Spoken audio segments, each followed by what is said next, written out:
Wala tayong signal ngayon guys. Dito pa tayo sa panig.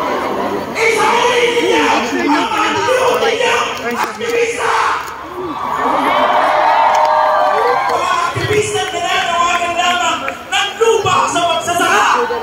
Mga aktivista na nanawagan lamang ng mga tarungan sahod. Ilitaw ninyo ang maganda sa Malinao! Sinabi ni Marcos Jr., kasama daw siya sa paglaban sa korupsyon. Sobrang dami tao siksikan dito sa Lunita, tapat na Rizal Park, Rizal,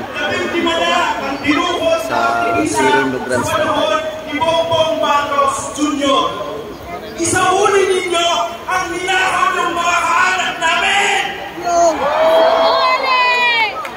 Kami mga kaanak ng paglaban ng mga biktima ng karapatan ng pantao. Kami mga alagad ng sining ay hindi na magpapaloko sa mas nanakaw na yan! Now is not the time to calm down! Now is the time to fight! Kailangan bigyan okay na kayo naman, Sarah! kailangan bigyan ng tawag representasyon ang mga manggagawa, magsasaka, ay lahat ng pinagsasakalataan sa gobyerno. Wala, dito si Sarah. Dito siya. Pero Sarah mabait. Sarah activist. Pero alam na yan. Medic daw po, medic. Medic daw po doon.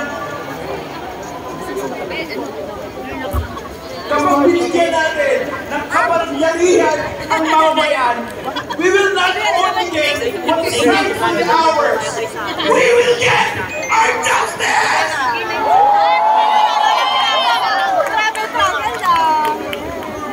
Isang taas kamang pagbubugay mo sa lahat ng mamamayang Pilipino ng puto at binaw. Si Renico, hindi na ng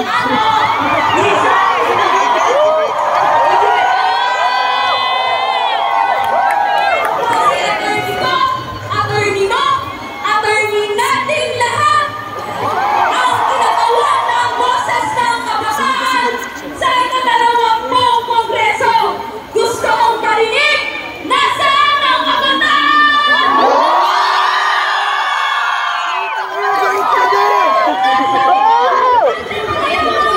Ibalik mo yung tax namin!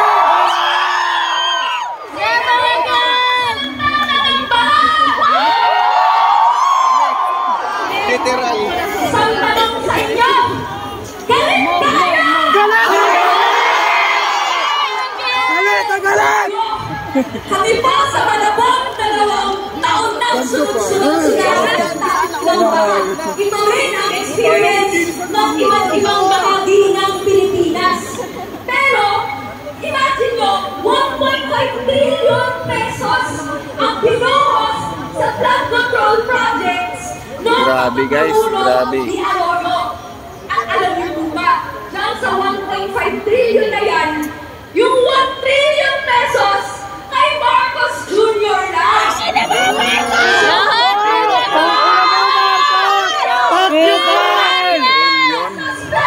Humarap ka dito! Sasama ka, di ba? Ramdam na ramdam ng lahat ng mambabatas, lahat ng DPWH officials, ng district engineer, yung mga may pakana ng pambansang budget, Panagutin!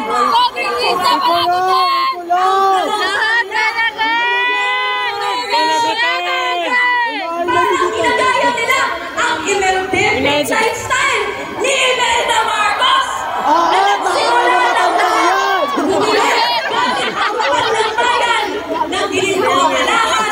Mga designer shoes, mga clothing sa ilalim. Mabaho na sa lupa!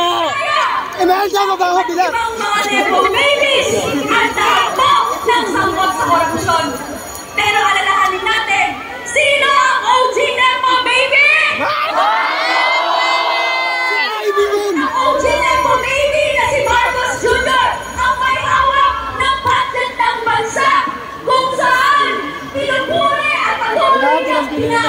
ang nanay niya. Pamilya, Pinandroga na! Kita! Mga kabataan! Galit na kayo dito! Galit! Mga kabataan, mga kababayan ko, mga saysayan ang ating galit! Ang galit sa pangungulakot ang nagtanggal sa pwesto noong 1986 kay Marcos Sr. Kung saan dahil ginutom niya at pinapatay ang mga Pilipino habang sila yaman na yaman tinanggal sa pwesto. Ang galit din sa pangungulakot ang nagtanggal kay Erap noong 2001 dahil sinugal niya ang pera ng taong bayan. Ngayon po, hindi lang sapat na magalit tayo ngayon. Kailangan panghawakan natin ang galit natin. Tuloy-tuloy na panghawakan ito at gamitin para organisahin at magpakilos ng mas marami pa. Sa susunod na 20 taon, 20 years from now, 2060, mangyayari ba ito ulit?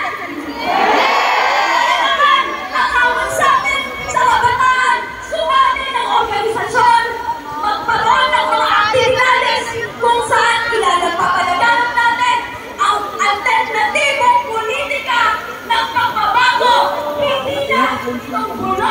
Anong mo pala SIM card mo? Ha? Anong SIM